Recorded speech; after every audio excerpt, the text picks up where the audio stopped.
അപ്പോൾ ഇന്നത്തെ ഐറ്റം എന്ന് പറയുന്നത് നമ്മുടെ ചക്കയുടെ ഉണ്ടോ, കുറച്ച് നല്ല വരിക്ക പഴുത്ത ചക്ക നമുക്ക് കിട്ടി കേട്ടോ.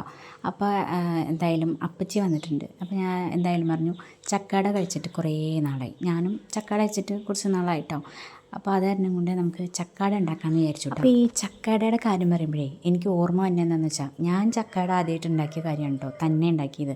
അതെങ്ങനെയാണെന്ന് വെച്ചാൽ അപ്പച്ചീനോട് ഞാൻ ചോദിച്ചപ്പോൾ അപ്പച്ചീനോട് പറഞ്ഞു ശർക്കര പാവ് വെച്ചാൻ പറഞ്ഞു. എനിക്ക് ഈ പാവ് വെച്ചാൽ എന്താണെന്നൊന്നും ഇത്ര വലിയ പിടിയിലായിരുന്നു കേട്ടോ.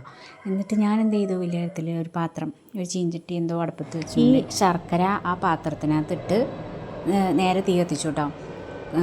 എനിക്കറിയാൻ വേണ്ടായില്ല ഈ പാവ് വെച്ചണത് വെള്ളം ഒഴിക്കണം എന്ന് എനിക്ക് അത്ര അറിയില്ലായിരുന്നു കേട്ടോ.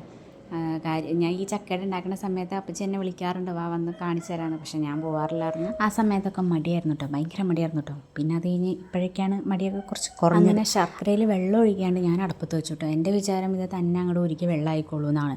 അങ്ങനെ ഞാൻ വലിയ കാര്യത്തിൽ ചെറിയ 10 മിനിറ്റ് ടി വി ആണെന്നൊക്കെ ഓർത്ത് വന്ന് നോക്കി.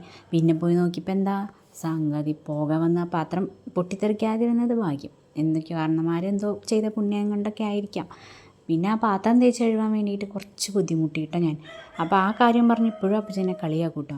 ഞാൻ ആ കാര്യം ഇപ്പോഴും ഓർക്കും. അപ്പോൾ ഈ ചക്കടയുടെ കാര്യം ഓർക്കുമ്പോൾ ആദ്യം മനസ്സിലേക്ക് വന്നത് ആ ഒരു സംഗതി. അപ്പോൾ ഈ ശർക്കര പാവ് വെച്ചാന്ന് പറയുന്നത് അങ്ങനെയാണെന്ന് എനിക്ക് അന്നത്തെ ദിവസമാണ് കേട്ടോ മനസ്സിലായത്. അന്നും അതല്ലാണ്ടോ മനസ്സിലായത്. അപ്പോൾ അതൊക്കെ അവിടെ നിൽക്കട്ടെ. അങ്ങനെ നമ്മളിത് ആ ചക്കയുടെ മാവൊക്കെ കുഴച്ച് നമ്മൾ അരിപ്പൊടിയിലാണ് ഉണ്ടാക്കിയത്. ചിലർ ഗോതമ്പ് പൊടിയിൽ ഉണ്ടാക്കുമെന്ന് തോന്നുന്നു.